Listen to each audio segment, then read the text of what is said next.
l'admissibilité des projets des entreprises, les processus, les délais requis et les montants de financement disponibles. Si vous avez des questions ou encore si vous avez besoin d'assistance technique, vous pouvez rédiger vos questions, vos interrogations dans l'espace de clavardage qui est dans le bas à la droite de votre écran. Je vais répondre à toutes vos questions à la fin de la présentation. Et bien sûr, nous allons vous envoyer la présentation ainsi que la liste des participants à la suite du webinaire. Pour votre information, ce webinaire est enregistré et il va être déposé sur notre site web dans les prochains jours. Si vous souhaitez le réécouter ou encore le partager avec certaines personnes de votre équipe qui n'ont pas pu être présentes aujourd'hui.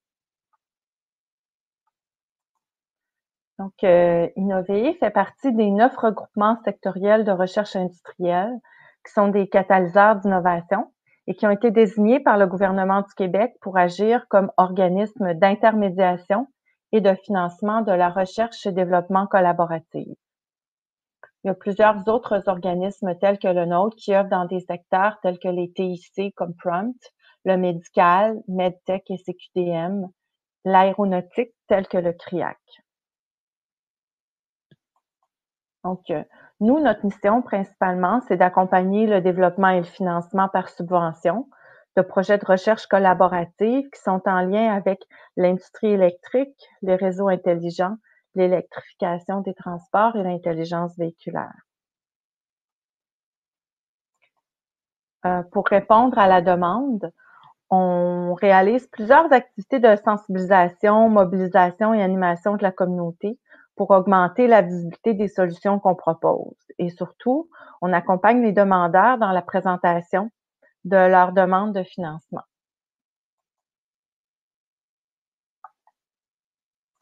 Jusqu'à maintenant, nos 85 membres ont réalisé plus de 50 projets, plus de 50 millions ont été investis en recherche et développement par les différentes parties prenantes.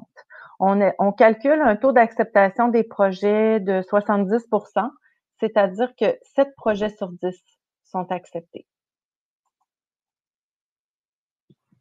Quels sont les avantages pour l'industriel? Ils sont nombreux, notamment le fait de construire, de renforcer puis de pérenniser votre positionnement concurrentiel. Le fait de bénéficier d'un effet de levier important sur votre capital investi. On parle ici de 1 $ pour 4 $. Également, l'industriel va pouvoir partager les coûts et réduire le risque des projets de recherche-développement. Enfin, pour pallier à la pénurie de main-d'œuvre, la recherche collaborative, c'est une approche gagnante. Alors, quelles sont les technologies et applications qui sont visées par cet appel? On parle ici plus particulièrement de nouvelles technologies dédiées à la production, au transport, à la distribution et au stockage d'électricité. On reçoit des projets de turbines hydroélectriques, des projets de lignes aériennes de transport d'énergie, de câbles et de pylônes, des projets qui nous parlent d'éoliennes et de panneaux solaires et de batteries.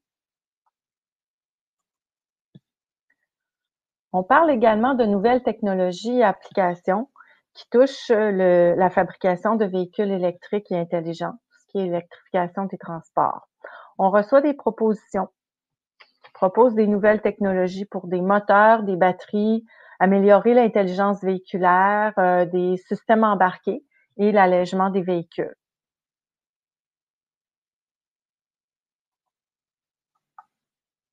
Exemple de projet qu'on a reçu récemment, optimisation de la production d'énergie d'une éolienne, station de recharge solaire mobile et autonome, développement d'un système de gestion de la recharge pour une flotte d'autobus électriques, des stations de recharge solaire pour des vélos électriques, par exemple. Donc, ça vous situe un peu mieux au niveau de nos axes de recherche.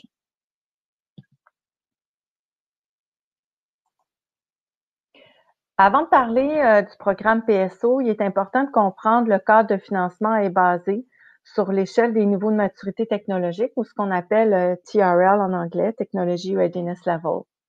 Pour certains demandeurs, il s'agit d'une première demande. Alors, pour ceux qui ne seraient pas familiers avec les niveaux de maturité technologique, Innover a décidé de fournir cette échelle pour vulgariser le tout. Alors, le niveau 1 de maturité technologique représente l'idée initiale. Et le niveau 9 représente la commercialisation du produit. Nous, chez Innovei, on finance des projets qui ont un niveau de maturité technologique entrant qui est situé entre 1 et 6. On parle ici de recherche pré-compétitive. C'est le niveau de maturité du projet à son point de départ qui va être utilisé pour déterminer les paramètres du financement. Donc, Innovei ne financera pas le fonds de roulement de votre entreprise, ni les dépenses d'opérations quotidiennes, ni le loyer, ni certaines dépenses en capital. Nous ne finançons pas les vitrines technologiques. Par contre, on a des partenaires qui financent ces activités. Donc, n'hésitez pas à nous faire part de vos besoins en financement, puis on va s'assurer de vous référer aux bons fournisseurs. Le rôle principal d'Innovei, évidemment, c'est de contribuer à diminuer le risque technologique pour les entreprises. C'est dans cet esprit-là que les projets qui commencent dans un TRL très bas, soit des TRL 1 à 3, vont bénéficier de subventions plus généreuses, puis la contribution demandée à l'entreprise va être plus faible. Alors que pour les projets qui débutent dans un TRL situé entre 4 et 6, qui est plus près de la démonstration et de la commercialisation, sont moins risqués au niveau technologique. Donc, la subvention va être moins élevée et la contribution demandée à l'entreprise sera plus élevée. Alors, les objectifs dans les grandes lignes du programme PSO, c'est évidemment d'appuyer les entreprises qui conçoivent et qui utilisent des solutions en électrification. C'est d'accélérer la réalisation de projets d'innovation, mieux gérer le risque technologique. On pense qu'on contribue de manière significative à améliorer la productivité et la compétitivité des PME. Tous nos programmes favorisent l'apprentissage en milieu de travail et le transfert de connaissances. Et finalement, nos programmes appuient la formation d'une relève qualifiée qui est en conformité avec les besoins des industriels de nos filières.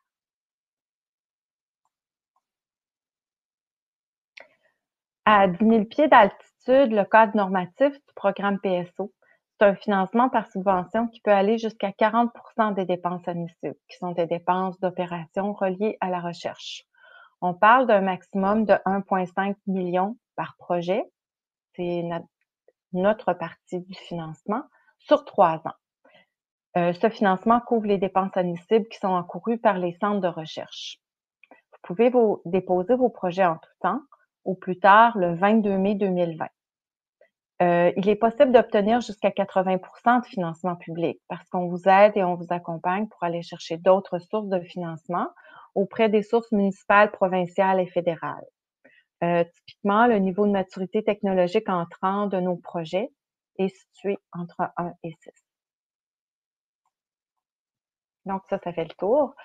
Pour la clientèle admissible, c'est une entreprise qui est constituée légalement, soit au Québec, soit au Canada, mais qui possède au moins un établissement au Québec. Cet établissement doit être destiné à la production de biens et services et ou à des activités de recherche et développement. Alors, si vous êtes une compagnie américaine qui fait de la vente au Québec, mais qui ne produit pas, qui n'a pas d'activité de R&D, cette compagnie ne pourra pas être le premier industriel au projet. Le premier industriel, c'est un établissement qui est situé au Québec, qui est destiné à la production de biens et services ou à des activités de R&D. Par contre, cette même compagnie américaine pourra être un deuxième industriel au projet.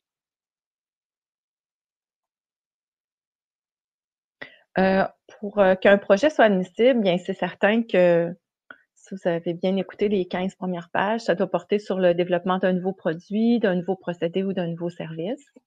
Il doit avoir un niveau d'innovation qui est mesurable. Puis le produit ou procédé que vous êtes en train de développer doit présenter un avantage déterminant par rapport à certaines solutions qui existent déjà sur le marché. Le projet doit comporter un risque ou une incertitude technologique et il doit nécessiter des efforts en recherche et développement. C'est ces efforts-là qu'on va financer. En général, ce produit est destiné à la vente, donc le projet doit démontrer un potentiel commercial.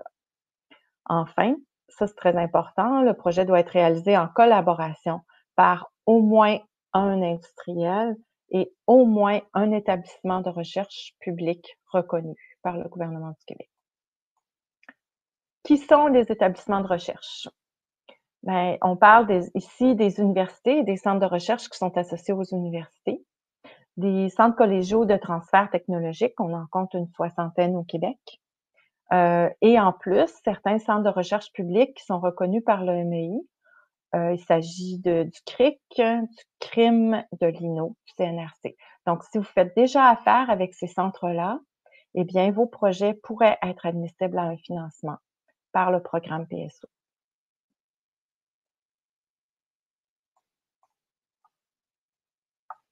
Maintenant, on va passer aux dépenses admissibles. Quand on parle de dépenses admissibles, ce sont les activités, c'est des dépenses qui sont liées aux activités admissibles, qui sont jugées essentielles à la réalisation du projet. Alors, ce sont les coûts directs de la main-d'œuvre qui va être affectée à votre projet, y compris leurs avantages sociaux et les contributions au régime obligatoire, ainsi que les frais de gestion du projet, les honoraires professionnels pour des services spécialisés, des services en sous-traitance, des frais de déplacement et de séjour qui sont liés à la réalisation du projet. C'est certain qu'il y a des normes gouvernementales en vigueur pour ces frais de déplacement et de séjour. On peut vous les fournir, on les a, mais vous pouvez aussi les trouver sur le site du Conseil du Trésor. Pour les dépenses admissibles, on parle de coûts directs de matériel et d'inventaire liés au projet. On parle d'achat ou de location d'équipements qui sont encourus par les établissements de recherche. On parle de valeur égale ou inférieure à 15 000 avant les taxes et au maximum 25 du total du projet. Il arrive que certaines équipes ont des frais d'acquisition d'études ou de documentation ou encore des frais de plateforme pour réaliser le projet. Donc, tout ça, c'est inclus dans le projet. Ce sont des dépenses d'opération reliées au projet. Quelles sont les dépenses non admissibles? Toutes les dépenses que vous allez effectuer avant la date de dépôt du dossier, qui est dans ce cas-ci le 22 mai 2020. Ces dépenses-là, effectuées avant la date de dépôt, ne sont pas admissibles. Si l'entreprise, le service de la dette de l'entreprise n'est pas admissible, les dépenses de fonctionnement d'activité normale, comme vos dépenses de loyer, ne sont pas admissibles. Des frais récurrents, des frais annuels d'abonnement ne sont pas admissibles. Dépenses pour des chercheurs qui seraient situés à l'extérieur du Québec. Toutes les dépenses qui sont reliées à l'acquisition, on parle bien des dépenses en capital, ne sont pas admissibles. Des transactions entre partenaires liés ou des dépenses qui seraient reliées à la commercialisation du produit ne sont pas admissibles dans le cadre de ce financement. L'aide financière, ça ressemble à quoi? Ben, c'est une aide financière du ministère de l'Économie et de l'Innovation. C'est une contribution non remboursable par l'entreprise et c'est non récurrent. Ça peut atteindre 40 des dépenses admissibles du projet. On peut aussi se prévaloir de programmes de financement complémentaires d'autres ministères, mais pas une autre aide financière du MEI. Donc, si vous avez déjà une aide du PSO du MEI, on ne peut pas aller demander le programme innovation, par exemple. Les partenaires industriels doivent couvrir au moins 20 des coûts du projet. Là, on parle de TRL 1.3 et 40 des coûts du projet en TRL 4 à 6. Je l'ai dit tout à l'heure, je le répète, le montant maximal de l'aide financière est de 1,5 million par projet. Et le cumul maximal des aides publiques, dans ce cas-ci, c'est de 80 Donc, on pourrait aller chercher 40 auprès d'un autre ministère du gouvernement provincial, auprès d'une municipalité ou encore auprès du gouvernement fédéral. La durée maximale du projet qu'on va financer pour nous, c'est 3 ans. On demande qu'il y ait un accord de propriété intellectuelle qui soit signé entre les parties impliquées, soit les industriels et les chercheurs. Innover n'est pas partie aux accords de propriété intellectuelle. On ne prend pas de propriété intellectuelle. Par contre, on veut s'assurer qu'il y a un accord clair de partage de la propriété intellectuelle entre les parties. Enfin, les industriels vont acquitter leur part des frais de gestion et des frais indirects de recherche. Les frais indirects de recherche des universités sont situés entre 0 et 27 dépendamment de l'université avec laquelle vous faites affaire. Un autre élément important, c'est qu'on va demander à toutes les parties prenantes, soit les centres de recherche, les académiques et les industriels, d'être membres en règle d'innover au moment de l'acceptation de la demande de subvention. Donc, vous pouvez déposer un projet le 22 mai et ne pas être membre d'Innovee.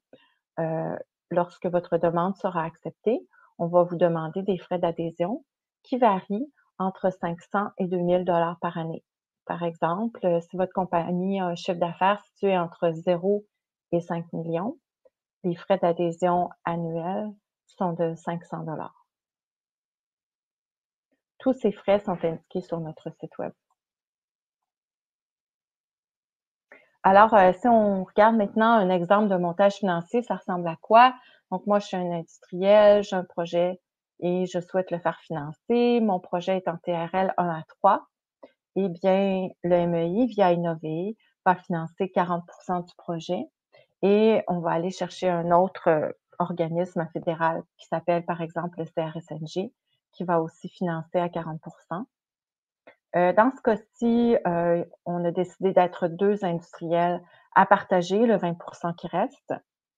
Le 20 qui reste peut être partagé 50-50, c'est-à-dire 50 pour l'industriel 1, 50 pour l'industriel 2. Il peut être partagé 70 30 et enfin, il peut être partagé 80 20 Mais ça prend quand même un minimum de 20 pour un industriel qui participe à ce projet. Il ne pourra pas arriver une situation où est-ce qu'un industriel va financer 90 et l'autre industriel va financer 10 On veut quand même que les industriels soient impliqués financièrement et qu'ils soient impliqués aussi dans leur temps, qu'ils investissent dans le projet.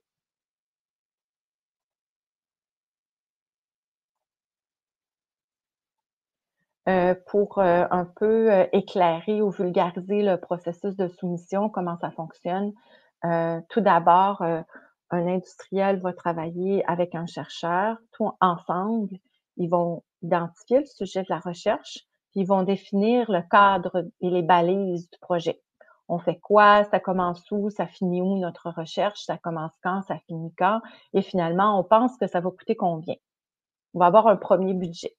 On va former notre partenariat de recherche, on va faire un montage financier, on va être accompagné par Innovee dans toutes les étapes de la création de ce projet-là. Et finalement, on va présenter notre proposition. Donc, la proposition est rédigée. Nous avons un formulaire à cet effet. Le formulaire a 5 pages. Et le montage financier, c'est un chiffrier Excel de 3 ou 4 onglets qui est très facile à comprendre. Donc, on estime que ce processus-là, ça prend environ entre 1 et 3 mois. Par la suite, une fois qu'Innovee a reçu votre demande, au jour 1 de la réception, le lendemain, on va valider la conformité de la demande. On va s'assurer que c'est en ligne avec le cadre normatif et que vous n'avez pas oublié des sections du formulaire à remplir. Par la suite, on va convoquer un comité d'experts externes. Le comité d'experts externes a des critères d'évaluation qu'on va voir tout à l'heure. Il va se pencher sur les différents projets. Il va dire oui, le projet est conforme, il est accepté, acceptable, ou non, il n'est pas accepté parce que. Il va justifier sa réponse. Cette réponse va vous être envoyée. Par la suite, une fois que le comité consultatif externe a fait son travail, il va transférer cette information au comité projet, qui est un sous-comité du conseil d'administration d'Innovee. Le comité projet va présenter les résultats au conseil d'administration, qui va présenter au MEI et qui va demander approbation au MEI. En général, ce processus d'approbation prend entre 1 et 3 mois. Donc, quels sont les critères de notre comité d'évaluation externe? Alors, ce qu'on leur envoie comme critères, tout d'abord, on parle de niveau d'innovation du projet, ou qu'il y ait un avantage déterminant par rapport aux solutions qui existent sur le marché. Il faut qu'il y ait un niveau de risque et d'incertitude. Il faut qu'il y ait un niveau de maturité technologique entre 1 et 6. Nos experts ensuite vont se pencher sur leur appréciation, vont juger de leur appréciation de la qualité du projet. Ils vont regarder la propriété intellectuelle, la pertinence du projet, surtout le réalisme du plan de mise en œuvre, puis la capacité de l'équipe à réaliser le projet avec les ressources qu'ils ont. Est-ce que c'est un bon montant financier? Est-ce que vous avez les ressources humaines qui sont adéquates pour réaliser ce projet-là? Puis, est-ce que ça justifie le montant de l'aide financière qui a été demandée? Pour la suite des critères d'évaluation, nos experts vont regarder la qualité du partenariat, la structure de financement et les retombées anticipées. Est-ce que ce projet répond bien aux besoins de l'industriel qui participe au projet? Est-ce qu'on a bien évalué les besoins du marché? Est-ce qu'il y a un marché potentiel? C'est quoi l'impact futur sur l'entreprise qui fait le projet? Est-ce que ça va créer des emplois? Est-ce que ça va avoir des bonnes retombées pour le Québec? Alors, c'est tout ça qu'on va regarder.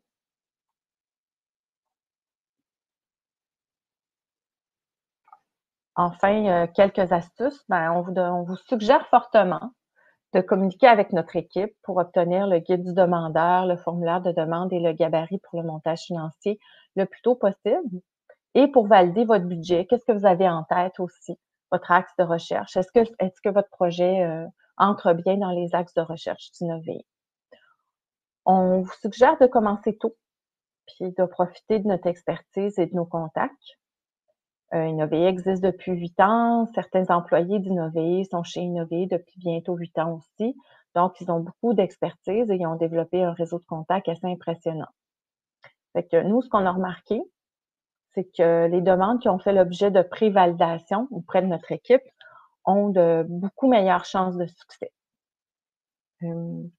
Par ailleurs, assurez-vous que le projet est de nature précompétitive, puis que votre projet il va avoir un bon potentiel de retombée économique. Notre comité d'experts externes a beaucoup d'expérience. On vous demande toujours de rédiger votre proposition de façon claire et comme si elle s'adressait à des gens qui sont à l'extérieur de votre domaine. Assurez-vous de bien vulgariser quels sont les impacts.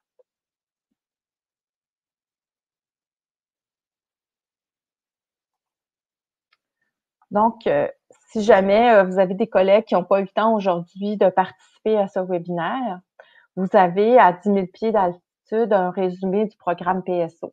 Donc, si vos collègues ne veulent pas lire la présentation de PowerPoint, n'ont pas le temps de participer à un webinaire à 10 000 pieds d'altitude, ils vont pouvoir voir rapidement le niveau de maturité technologique, nombre minimum de partenaires, notre contribution en pourcentage, la contribution industrielle, etc., etc. Donc, ça peut être un bon one-pager pour faire circuler à votre équipe.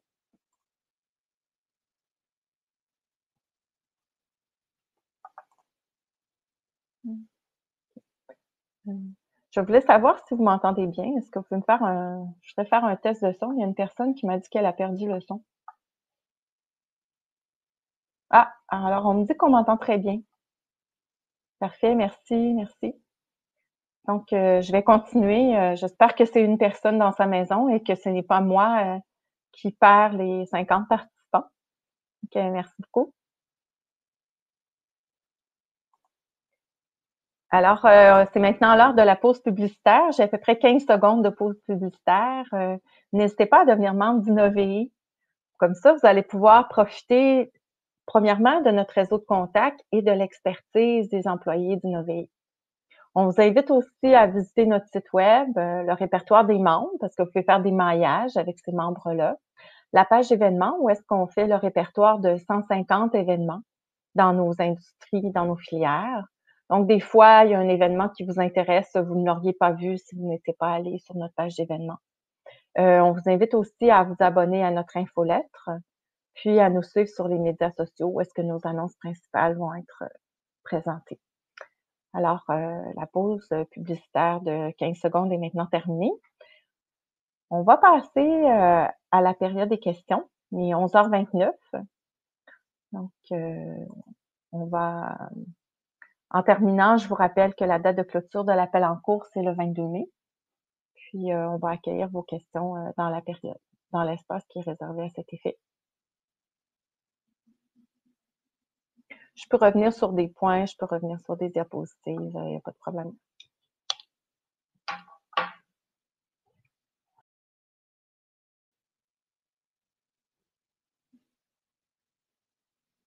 Alors, il y a des personnes qui sont en train de rédiger leurs questions en ce moment. On va leur donner quelques secondes.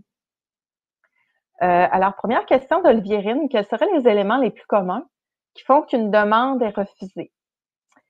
Des fois, certaines personnes ont de la difficulté à comprendre que les dépenses réalisées dans le projet sont des dépenses qui sont réalisées par un centre de recherche. Alors, si les dépenses ne sont pas réalisées par le centre de recherche, bien, votre demande va être refusée. Ou alors, on va vous diriger vers d'autres programmes qui sont plus appropriés et qui répondent à vos demandes. Alors, c'est bien important que ce soit des dépenses d'opération reliées au centre de recherche. Parfois aussi, je voudrais ajouter les éléments les plus communs qui font que le projet est refusé. Souvent, c'est bien important de regarder comme il faut les axes de recherche qui sont sur notre site web ou de valider avec notre équipe dès le départ quels sont vos axes de recherche. Parce que des fois, c'est juste que le projet ne fait pas partie de nos axes de recherche, alors on est obligé de le refuser. On voudrait l'accepter, mais on est obligé de le refuser. Est-ce que Livy est un partenaire de recherche admis? Question de Valentin Cynthia de Tantron. Livy, c'est, pour ceux qui ne le connaissent pas, c'est l'Institut du véhicule innovant. L'Institut du véhicule innovant est un centre collégial de transfert technologique qui fait partie du Cégep de Saint-Jérôme. Donc, oui, c'est un partenaire de recherche qui est admissible. Pas une question. Est-ce qu'un universitaire peut être membre d'Innover? En ce moment, toutes les universités sont membres d'Innover, incluant l'Université McGill. Oui, toutes les universités au Québec sont membres d'Innover pour votre information. Donc, tous les professeurs et centres de recherche peuvent bénéficier de nos subventions. On s'y attendait. Il y a une question considérant le COVID-19. Est-ce que les projets peuvent être repoussés à une date ultérieure? Bien, chaque année, cet appel à projet, la date limite de dépôt, c'est le 24 avril. Alors, on s'est rencontrés en équipe hier après-midi et on a convenu qu'on voulait aider nos industriels et nos chercheurs. On a décidé de les aider de la manière suivante. On a décidé de repousser notre appel à projet au 22 mai, de donner 4 semaines pour aider les gens en raison du COVID-19. Alors, c'est une excellente question de Rina Cohen.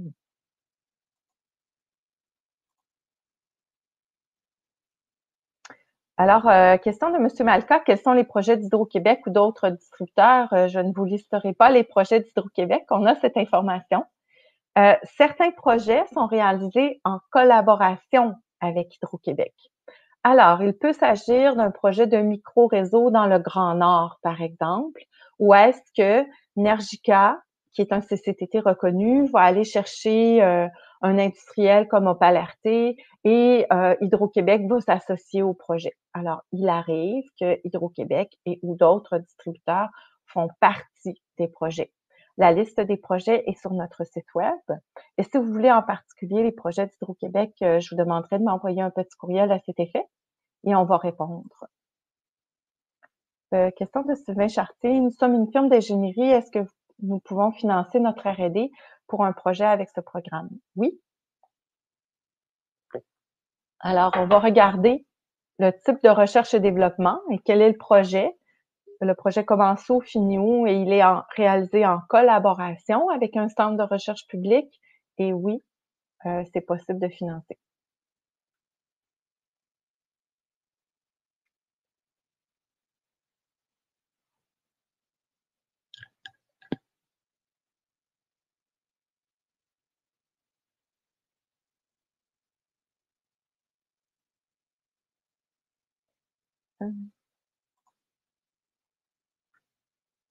Je pense que c'est toujours bien de vérifier est-ce que vous avez bien compris les questions. Parmi les frais d'un projet avec une université, celle-ci demande d'être payée d'un certain pourcentage total. On parle d'overhead. Est-ce que l'overhead d'université est un frais admissible ou non? Alors, les universités présentent des frais indirects de recherche. Ça va entre 0 et 27 %. Alors, l'industriel va payer selon son pourcentage d'investissement au projet. Nous aussi, on va payer les frais indirects de recherche et le CRSNG aussi va payer les frais indirects de recherche.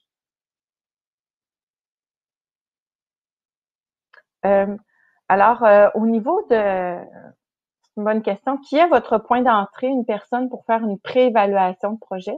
Si vous m'envoyez votre projet, je vais m'assurer que notre équipe va faire une préévaluation du projet et va vous donner une réponse avant le 22 mai pour vous éviter de remplir un formulaire inutilement.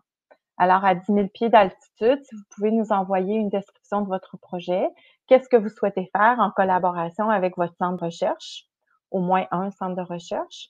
Nous, on va vous répondre par écrit. Oui, ce serait un bon projet ou non, ça n'entrerait pas dans nos axes de recherche et on va justifier notre réponse.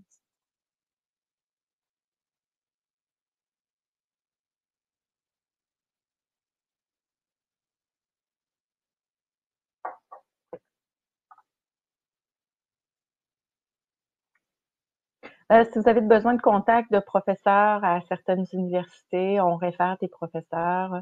Si vous avez besoin de contact de certains CCTT dans des domaines bien précis, également, on va vous référer à des CCTT. On va faire le maillage avec plaisir. Ça fait partie de notre rôle et de notre fonction.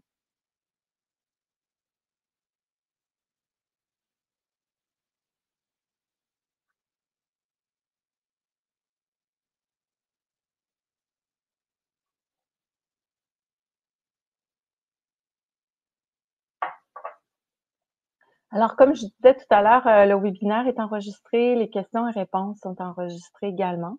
Donc, vous pouvez toujours le partager avec vos collègues qui n'ont pas pu assister ce matin. Et ce webinaire va être déposé sur notre site web et on va vous envoyer également la présentation dans la prochaine heure.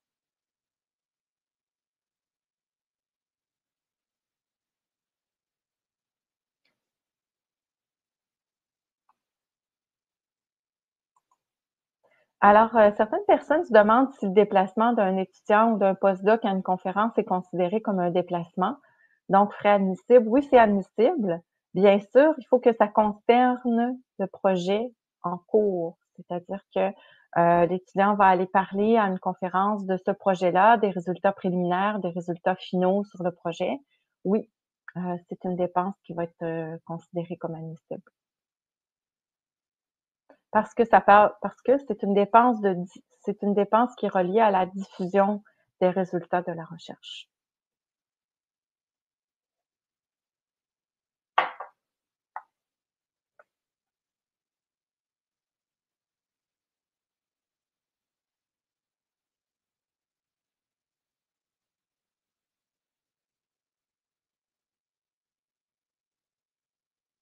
Alors, si vous êtes déjà en contact avec un centre de recherche qui est financé par le CRSNJ, vous devez vous adresser à votre centre de recherche pour dire: «Ah, moi, j'aimerais bien qu'Innover, oui, finance mon projet». Mais vous pouvez aussi nous appeler, nous, et mettre votre centre de recherche en CC, nous envoyer un petit courriel en mettant le centre de recherche en CC et dire j'aimerais que ce projet soit financé par Innover parce que vous, comme industriel, ça va diminuer votre implication financière au projet.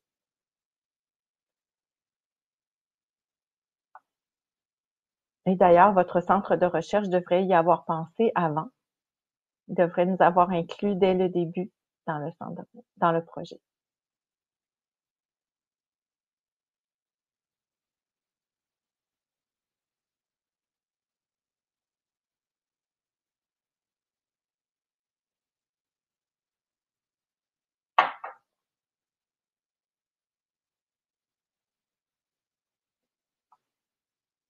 Alors, certaines personnes sont en train d'écrire leurs questions.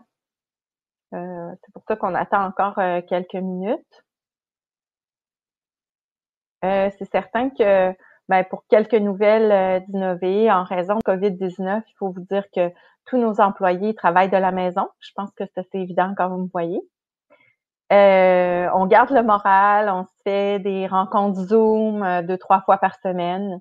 On est disponible par courriel, par téléphone, par Zoom aussi pour répondre à vos questions. Donc, n'hésitez pas à nous utiliser. Toutes nos informations sur les différentes dates de dépôt des programmes sont sur nos plateformes de médias sociaux et également sur notre site web. Donc, ça peut être un bon moment pour réviser vos demandes de financement si vous pourriez optimiser votre financement dans différents projets.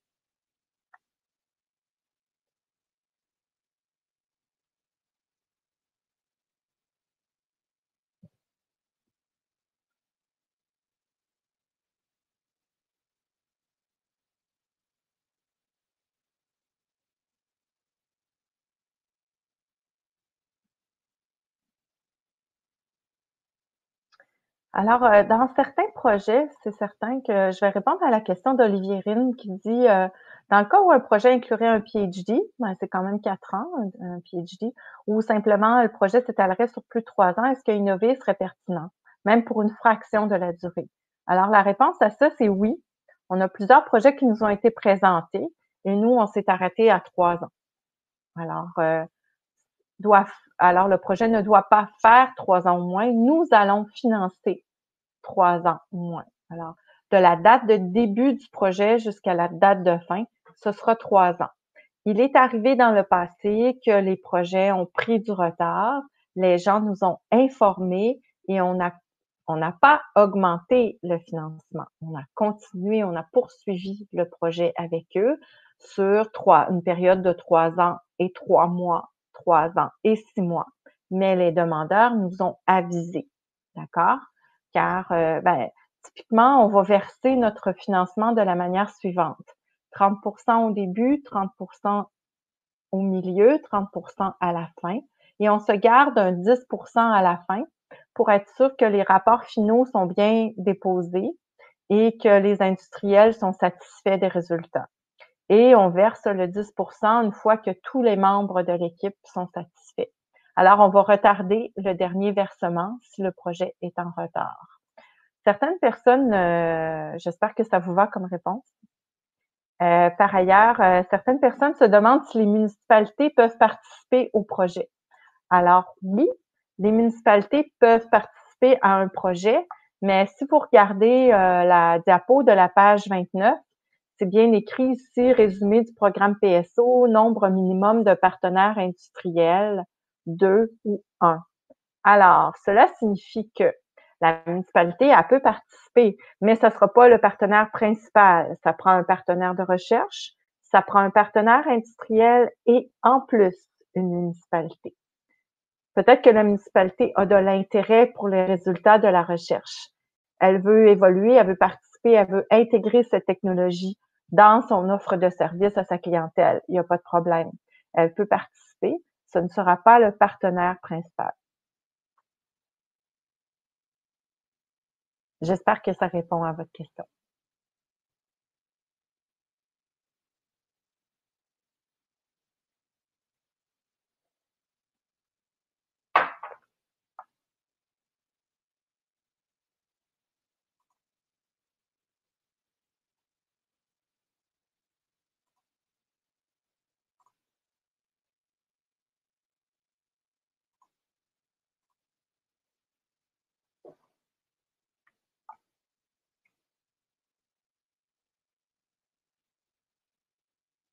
On va attendre encore une minute ou deux, tout d'un coup que certaines personnes auraient d'autres questions. Typiquement, quand on fait des webinaires comme celui-ci, on commence vers 11 heures. Le webinaire dure à peu près, l'information PowerPoint, ça dure environ une trentaine de minutes, puis entre 15 et 20 minutes de questions. Alors, peut-être que vous avez des questions auxquelles vous allez penser dans les prochains jours, vous allez relire la documentation, vous allez réfléchir, vous allez monter votre projet et là, les questions vont venir. Je veux vous dire surtout, n'hésitez pas à communiquer avec nous par téléphone, par courriel, sur notre site web et on va répondre à vos questions. En général, on répond aux questions des demandeurs à l'intérieur de 24 heures.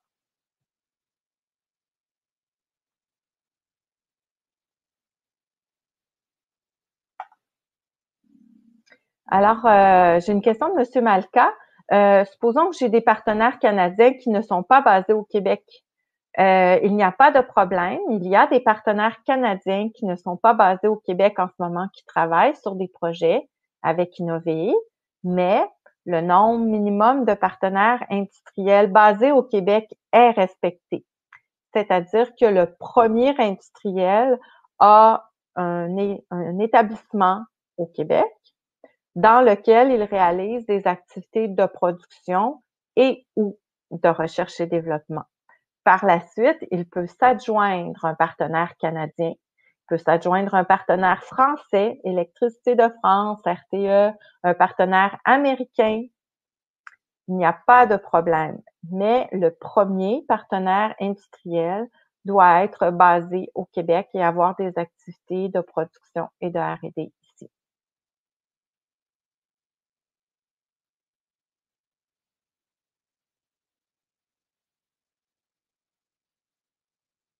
De rien, M. Malka, ça fait toujours plaisir. Donc, ce webinaire tire à sa fin. Je ne vous retiendrai pas pour le lunch, comme ça vous allez aller pouvoir faire réchauffer ou cuisiner pour les enfants.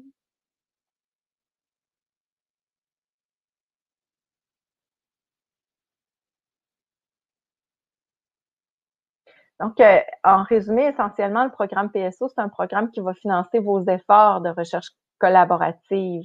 Peut-être que vous avez d'autres efforts de R&D à faire financer. Il y a d'autres programmes qui existent. On peut vous référer. Également, il y a des conseillers experts en crédit d'impôt à la R&D qui peuvent aussi vous conseiller, vous diriger vers les bonnes personnes et vers les bons fournisseurs.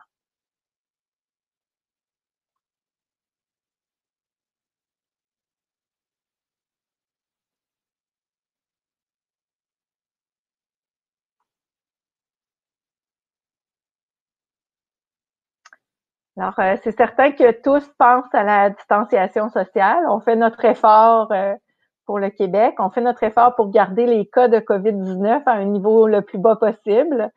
C'est pas toujours facile. Il y a des hauts et des bas dans cet effort-là, mais nous, on a décidé de continuer. Puis, c'est sûr que je vous cacherai pas qu'on a bien hâte au 13 avril et aussi au 1er mai.